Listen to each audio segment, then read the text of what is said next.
नमस्कार, good morning. कैसे हैं भाई आप सब? आशा करते हैं कि बढ़िया होंगे बच्चे और आप सभी लोग, और बड़े अच्छे से चीज़ों को पढ़ रहे हैं। जिला दर्शन को इतना प्यार और स्नेह दे रहे हैं। तो जिला दर्शन की ये जो श्रृंखला है, श्रृंखला में हम अब पहुंच चुके हैं कहाँ पर, देखना जरा सा। हम पहुंच चुके हैं भदोही में। तो भदोही वालों भाई स्वागत है आपका, है ना। और भदोही से संबंधित बहुत सारी बातों की हम चर्चा करने वाले हैं। आज हम बात करेंगे बच्चे भदोही के बारे में। सबसे पहले देखोगे इस भदोही को, तो ये जो भदोही है अगर आपको दिखाई देगा कहाँ पर, ये एक छोटा सा जिला है। क्या बहुत ही छोटा सा जिला है भदोही। एक तरफ में अगर देखा जाए तो यहाँ पर मिर्ज़ापुर आप देख पा रहे हो, दूसरी तरफ है वाराणसी, तीसरी तरफ जौनपुर और ये रहा इलाहाबाद। बीच में आपको दिखाई देगा ये भदोही, है ना। इस भदोही जिले की अगर सामान्य परिचय की हम चर्चा कर ले बच्चे, तो भदोही जिले का देखो सामान्य परिचय अगर देखा जाए ना, सबसे पहले समझना कि 30 जून 1994 को, कब बच्चे? 30 जून 1994 को भदोही जिले का गठन किया गया था। 30 जून 1994 को भदोही का गठन हुआ। और ये जो भदोही जिले का गठन हुआ था 30 जून 1994 को, ये वाराणसी से अलग होकर के बना था। क्या वाराणसी से अलग होकर के बना था बच्चे? ध्यान से समझना, वाराणसी से अलग इसको बनाया गया था। अगर देखा जाए ना इस भदोही के बारे में, दूसरी बड़ी चीज़ यहाँ पर ध्यान रखना। क्या ध्यान रखोगे कि ये जो भदोही है इसे संत रविदास नगर के रूप में भी जाना जाता है। किस नाम से जानते हैं? संत रविदास नगर के नाम से भी जानते हैं। बहुत सारे बच्चे कंफ्यूज होते हैं, तो वो थोड़ा सा ध्यान रखेंगे कि संत रविदास नगर के नाम से जाना जाता है। दरअसल मायावती जी की सरकार जब बनी थी तो उन्होंने 2009 में इसका नाम परिवर्तित किया था और इसका नाम रखा था संत रविदास नगर। हालांकि आगे चल के आगे की सरकारों ने इसका नाम फिर से भदोही कर दिया। यहाँ पर ध्यान रखना, इस भदोही की अगर बात करें तो इसको हम कालीन नगरी कहते हैं। क्या कहते हैं? कालीन नगरी कहते हैं बच्चे। और या फिर कहिए बुनकरों का घर कहा जाता है। तो अगर कोई आपसे सवाल करता है साहब कालीन नगरी अथवा बुनकरों का घर किस शहर को कहा जाता है उत्तर प्रदेश का, तो ये कहा जाता है किसको? भदोही को। ध्यान रखना कि भदोही अगर देखा जाए तो देखो क्षेत्रफल के आधार पर सबसे छोटा जिला है हापुड़। यूपी का क्षेत्रफल के आधार पर सबसे छोटा जिला है हापुड़। और दूसरा सबसे छोटा जिला अगर क्षेत्रफल के आधार पर देखोगे, उत्तर प्रदेश का दूसरा सबसे छोटा जिला है भदोही। ध्यान रखना, हापुड़ के बाद में दूसरा सबसे छोटा जिला है कौन सा? तो दूसरा सबसे छोटा जिला है भदोही।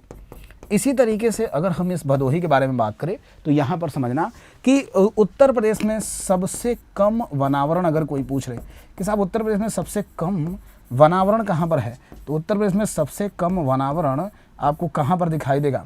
सबसे कम वनावरण आपको दिखाई देगा भदोही में। सबसे ज़्यादा सोनभद्र में है और सबसे कम जो वनावरण मिलेगा यह कहाँ पर मिलेगा? भदोही मिलेगा। तो ये कुछ बेसिक बातें हैं जो हमें भदोही से जानना चाहिए, एग्जाम ओरिएंटेड भी है। आगे बढ़ेंगे और भदोही में अगर पूछा जाए कि साहब भदोही जिले का जो मुख्यालय है, ये मुख्यालय कहाँ पर है बच्चे? तो भदोही जिले का जो मुख्यालय है, भदोही जिले का मुख्यालय आपको मिलेगा ज्ञानपुर में। कहाँ पर? भदोही जिले का मुख्यालय है बच्चे ज्ञानपुर। अच्छा, ज्ञानपुर एक बहुत ही शानदार जगह है और भदोही के सबसे आप देखोगे विकसित क्षेत्रों में से एक है। इस ज्ञानपुर में ही एक मंदिर है, हरिहर नाथ मंदिर, जहाँ पर बड़ी संख्या में भीड़ लगती है। और उम्मीद करते हैं कि हरिहर नाथ मंदिर में आप में से बहुत सारे बच्चे यहाँ पर गए भी होंगे। तो हरिहर नाथ मंदिर भदोही में ही है। और याद रखना कि ये जो जगह है बच्चे बहुत ही लोकप्रिय है इस ज्ञानपुर में। अगर आगे बढ़ा जाए सीता समाहित स्थल, ये इस स्थल के बारे में जो मान्यता है, जो पौराणिक मान्यताएं हैं सीता समाहित स्थल में, इसके बारे में कहा जाता है कि ये जो स्थल है बच्चे, इस स्थल की पौराणिक मान्यता क्या कहती है कि सीता जी यहीं पर आप देखोगे तो सीता जी यहीं पर क्या हुई थी? तो धरती माँ के अंदर में समाहित हुई थी। ये जो मंदिर है बड़ा ही लोकप्रिय है। क्या है? बड़ा ही लोकप्रिय है सीता समाहित स्थल। अगर देखा जाए तो माता सीता धरती के अंदर में समाहित हुई थी। इस मंदिर के अगर बात करें तो 110 फीट की एक ऊंची प्रतिमा है। 110 फीट ऊंची प्रतिमा है। और ये किसकी है? तो 110 फीट जो ऊंची प्रतिमा है ये हनुमान जी की प्रतिमा है। किसकी? हनुमान जी की प्रतिमा है। और ये बहुत बड़ी हनुमान जी की प्रतिमा है। तो दो चीज़ें यहाँ से ध्यान रखना। तो ये आपको याद रखना है कि भदोही में एक तो आपको सीता समाहित स्थल मिलेगा, दूसरा हनुमान जी की जो प्रतिमा है इसकी हाइट आप देख पा रहे हो 110 फीट ऊंची प्रतिमा हनुमान जी की, ये भी एक बहुत ही विशालकाय प्रतिमा है। और ये भी आपको भदोही में ही मिलेगी। कहाँ पर? भदोही में ही मिलेगी। इसके बाद से आगे बढ़ते हैं कबूतरनाथ मंदिर। अब देखो भदोही में दूसरा जो बड़ा जगह है वो है गोपीगंज। और गोपीगंज में ही आपको दो मंदिर मिलेंगे। एक तो कबूतरनाथ का मंदिर, आप में से बहुत सारे बच्चे गए भी होंगे बाबा कबूतरनाथ मंदिर में। और दूसरा अगर हम मंदिर की बात करें तो दूसरा जो मंदिर मिलता है यहाँ पर वह मिलता है कौन सा, तिलेश्वर नाथ मंदिर। ये भी आपको गोपीगंज में ही मिलेगा तिलेश्वर नाथ मंदिर। और ये आप देखोगे भगवान शिव का मंदिर है। किसका, भगवान शिव का मंदिर है। और सावन के समय में जो यहाँ पर भीड़ लगती है ना, मतलब सावन के समय में यहाँ पर एक तरीके से देखा जाए तो मेला भी लगता है और भीड़ भी लगती है। मेला और भीड़ बहुत लगती है। जैसे प्रयागराज और वाराणसी हाईवे पर स्थित होने के कारण से जब प्रयागराज से कांवरिये गंगा जी और यमुना जी और सरस्वती जी का जल लेकर के और पहुंचते हैं काशी विश्वनाथ मंदिर में, तो बीच में ये जगह पड़ता है तिलेश्वर नाथ का। और बहुत सारे जो शिव भक्त हैं वो यहाँ पर क्या करते हैं बच्चे, दर्शन करते हैं और सावन में इस जगह पर घूमते हैं। चकवा महावीर का जो मंदिर है ये भी बहुत ही लोकप्रिय है। और ये चकवा महावीर आप देखोगे तो ज्ञानपुर में एक जगह है, ज्ञानपुर में एक जगह है कौन सी, तो ज्ञानपुर में बच्चे आप देखोगे चकवा जो जगह है वहीं पर ये मंदिर है। बड़ा ही लोकप्रिय मंदिर है भदोही का और शानदार जगह है घूमने के लिहाज से अगर देखा जाए तो। आप में से कितने बच्चों ने घूमा है, कितने बच्चों ने इसका दर्शन किया है, कमेंट करके ज़रूर बताना।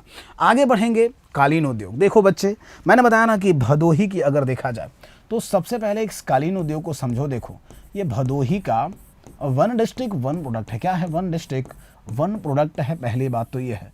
दूसरा मेरी बात समझना, मैंने बताया था कि शुरुआत में ही क्लास की कि साहब भदोही को हम कालीन नगरी कहते हैं, कालीन नगरी कहते हैं और बुनकरों का घर कहते हैं। क्या भाई, बुनकरों का घर कहा जाता है। कारण क्या है, तो मैंने बताया कि बुनकरों का घर अथवा कालीन नगरी हम इसको इसलिए कहते हैं ना, क्योंकि ये जो जगह है ना बच्चे, क्या ये जो जगह है कालीन उद्योग, ये हाथ से बने हुए कालीन के लिए बहुत प्रसिद्ध है। क्या, हाथ से जो बने कालीन हैं इसके लिए बहुत ही प्रसिद्ध है।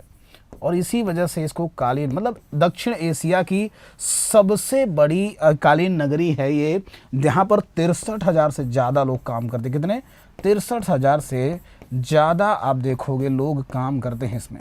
63,000 से ज़्यादा लोग इसमें सक्रिय हैं कालीन बनाने में, मैं बता रहा हूँ आपको, है ना। इतना बड़ा रोजगार ये प्रदान करता है। साथ में याद रखना कि कालीन नगरी भदोही तो चलिए है ही, सोनभद्र और मिर्ज़ापुर में भी वन डिस्ट्रिक्ट वन प्रोडक्ट में आपको कालीन ही मिलेगा। तो इसलिए ये चूँकि मिर्ज़ापुर मंडल का हिस्सा है, तो अगर आपसे पूछे कि कौन से ज़िले को हम कालीन नगरी कहते हैं, तब आप क्या बताओगे, भदोही को। लेकिन अगर पूछे कौन से मंडल को हम कालीन नगरी कहते हैं, तब आपको ये ज़रूर ध्यान रखना है कि मिर्ज़ापुर, सोनभद्र और भदोही तीनों ही मिर्ज़ापुर मंडल का हिस्सा हैं और तीनों ही एक ही मंडल में आते हैं और कालीन के लिए ही लोकप्रिय है। यहाँ का जो एक जिला का उत्पाद है वो कालीन ही है। इसलिए अगर कोई यहाँ से सवाल ऐसे बनता है या यहाँ से सवाल पूछा जा सकता है, आप बता सकते हो। आगे बढ़ते हैं और यहाँ पर भारतीय कालीन प्रौद्योगिकी संस्थान है। मतलब भाई साहब आप समझो कि एक ऐसा संस्थान जो कालीन उद्योग को प्रमोट कर रहा हो। इस तरह के संस्थान, यूनिक संस्थान आपको मिलेगा कहाँ पर, भदोही में। पूछा जाएगा कि साहब जो भारतीय कालीन प्रौद्योगिकी संस्थान है इसकी स्थापना कब की गई थी, वर्ष 2001 में की गई थी। अपने आप में एक अद्वितीय संस्थान है, यूनिक संस्थान है बच्चे, कि ये कालीन पर बना हुआ आप देखोगे तो भारतीय कालीन प्रौद्योगिकी संस्थान है। ये भारत में ऐसा कोई संस्थान नहीं मिलेगा जो इस तरह का संस्थान यहाँ पर देखने को मिलता है। कपड़ा मंत्रालय ने इसकी स्थापना करवाई थी। क्या, कपड़ा मंत्रालय ने इसकी स्थापना करवाई थी। शानदार आप देखोगे तो संस्थान है, तो ये भी थोड़ा सा ध्यान रखना। कालीन उद्योग तो है ही, साथ में अगर पूछा जाए कि उत्तर प्रदेश के कौन से जगह पर आपको भारतीय कालीन प्रौद्योगिकी संस्थान मिलेगा, तो ये थोड़ा सा नोट कर लेना कि भारतीय कालीन प्रौद्योगिकी संस्थान आपको कहाँ पर मिलेगा, भदोही मिलेगा। स्थापना कब हुई थी, वर्ष 2001 में हुई थी। किस मंत्रालय ने स्थापना करी थी, कपड़ा मंत्रालय ने स्थापना की थी। तो प्यारे बच्चे ये थोड़ा सा याद रखना। भदोही से एग्जाम ओरिएंटेड जो बातें थी वो हमने ज़्यादातर करी। छोटा सा जिला है, उत्तर प्रदेश का दूसरा सबसे छोटा जिला है, इसलिए हमने इसके बारे में बहुत डिटेल में ना बता करके वही चीज़ें बताई जो आपको पेपर के हिसाब से महत्वपूर्ण था। अगर आप भदोही के हैं या भदोही के आसपास के क्षेत्र के हैं, उत्तर प्रदेश में कहीं के भी हैं, और आपको वीडियो पसंद आया है तो लाइक करना। साथ में अगर चैनल को आपने सब्सक्राइब नहीं किया है तो सब्सक्राइब कर देना और अपना ख्याल रखना। बहुत बहुत धन्यवाद। आपसे लेते हैं विदा, मिलेंगे फिर किसी अगले जिले में। जय हिंद।